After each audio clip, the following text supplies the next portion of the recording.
Slope. The single most important idea to understand about lines in the xy plane is the idea of a slope.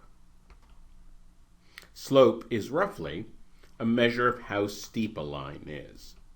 Different lines are at different angles, and slope is a way of talking about these different slants. One of the most common definitions of slope is rise over run. What does this mean? Suppose we want to find the slope between 2 points. The run is the horizontal separation from the left to the right. This is always positive from left to right. The rise is the vertical separation between the 2 points as we go from left to right. If the point on the right is higher, then the rise is positive. If lower, it's negative.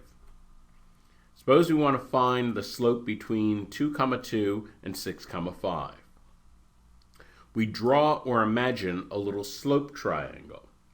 So this slope triangle allows us to see there's a horizontal separation and there's a vertical separation. The horizontal separation, the run, is 4, and the vertical separation is 3. And we can see this just from the legs of the slope triangle. So the rise of 3 over the run of 4, rise over run, so this line has a slope of 3/4, 3 over 4. Suppose we want to find the slope between -4, 2 and 5, -1. So we draw or imagine this slope triangle, and notice that the vertical leg is 3, and in fact, since it's higher on the left, it's going to be a drop. So we have a quote-unquote rise of -3, and then the run is that long horizontal leg that has a length of 9. So the slope, rise of a run, -3 over 9, and of course we can simplify this fraction to -1/3, and that is the slope, a slope of -1/3. If you are given the numerical coordinates of 2 points, I would suggest using the slope triangle to figure out the slope. In other words, thinking about it visually with the slope triangle. Sometimes you're given algebraic information and you have to use a formula for the slope, but do not make the formula your default.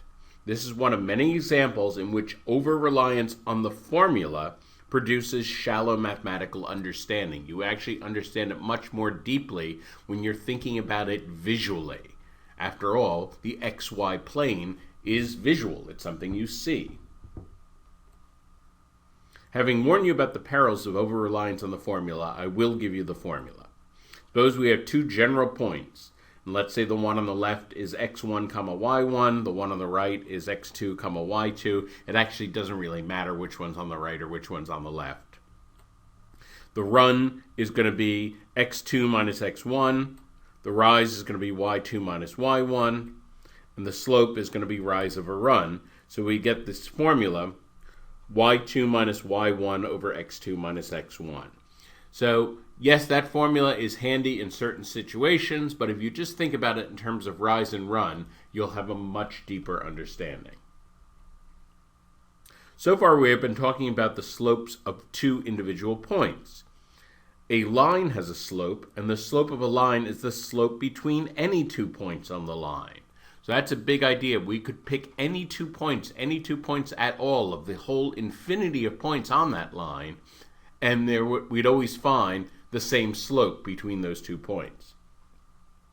If a line has a slope of m equals 1/2, then we will pick the 2 points on the line, and the ratio of rise over run will always simplify to 1/2. So in fact, if you think about the different slope triangles that you would draw on this line, they would all be similar triangles, so they would all have the same ratio. Let's think about a slope of m equals 2.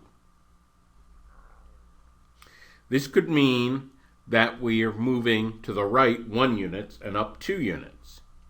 It could also mean that we move to the right k units, and then we'd have to move up 2k units. It could mean that we move to the left 1 unit and down 2 units. Similarly, we could move to the left k units and down 2k units. So it might just be a step of 1 and then a step of 2, 1 over and 2 up, but it could be any larger amount in that ratio. We could go 5 over and 10 up, or 15 over and 30 up, or something like that. So for example, if -3, -1 is a point on a line with a slope of m equals 2, then we can find other points. For example, if we went over 1 and up 2, so over 1 from -3 would be -2, up 2 from -1 would be +1, so that would be the point -2, 1. Or we could start at -3, -1, and we could go to the left 1 and down 2. So if we start at -3 and we go to the left 1, we get to -4. If we start at -1 and we go down 2, we get -3. So -4, -3 is also a point on this line. So given a point and a slope, you should be able to find other points. Let's think about a slope of -2/3, a fractional slope. This certainly could mean a run of 3 and a rise of -2, or in other words, to the right 3 units and then down 2 units. That's one thing it could mean. It could mean to the right 3k units and down 2k units. Again, as long as we're going in this same proportion. We could go to the right, say 30 units, and down 20 units, something like that. Or we might think in terms of fractions. We might move over 1 unit and then go down 2/3 of a unit. And then we'd think about fractional movements downward. We could also go to the left. We could go to the left 3 units and up 2 units.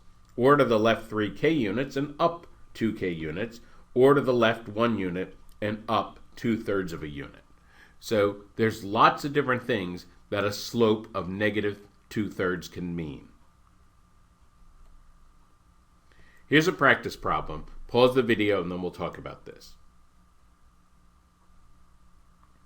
Okay, if a line goes through the point 2, -1 and has a slope of m equals 5/3, find all the points A, B on the line where A and B are integers whose absolute values are less than or equal to 10. So we're going to start at that point, 2, 1, and we're going to move to the right 3 and up 5. Now notice if we moved any fraction over, then we'd land on a point on the line, but it wouldn't be both the x and the y coordinates integers. So we have to move 3 to the right and 5 up. And so if we start at -2, 1, 3 to the right of -2 would put us at 5, and 5 up from -1 would put us at 4. That's 1 point. Then we can move 3 to the right and 5 up again. Add 3 to the x-coordinate, add 5 to the y-coordinate. That brings us to the point 8, 9. If we do it again, then we get points whose absolute values are greater than 10. So that doesn't count. We found 2 points that work, and then we ran up to a point that doesn't work. Well, we can also move to the left. That is left 3 and down 5. So we start at 2, -1. We'll subtract 3 from the x-coordinate and move down to -1. Subtract 5 from the y-coordinate, move down to -6. So -1, -6, that's a point on the line. If we do this again, we're going to go down to y equals -11. Again, -11 has an absolute value greater than 10, so this doesn't count. So we found 3 points that satisfy this condition that are on the line in addition to the point given in the prompt. Notice that if a line has a slope of 1, then rise equals run, and the slope triangle is a 45, 45, 90 triangle. That's a really big idea.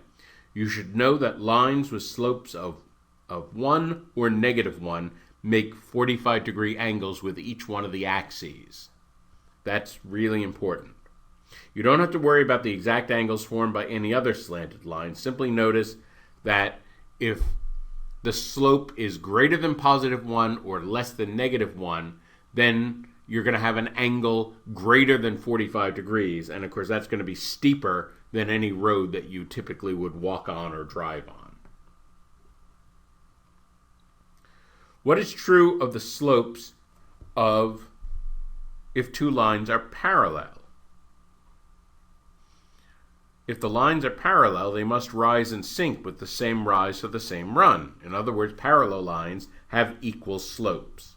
That's a big idea. Parallel lines always have equal slopes. What is true if the slopes of two lines are perpendicular? First of all, if one line goes up, then the other must go down. In other words, the slopes must have opposite signs. If one is positive, the other must be negative. The opposite signs is part of the answer, but we need to think about the numerical value of the slope. Think about what happens when we rotate the slope triangle by 90 degrees. So there we have an original slope triangle, and then it's rotated by 90 degrees. So what was the original rise becomes the run. And what was originally the run becomes the rise. So the rise and the run switch places. In other words, the numerator and the denominator of the slope fraction have switched places. Well, that's a reciprocal. That's what we call a reciprocal, when you switch the place of the numerator and the denominator.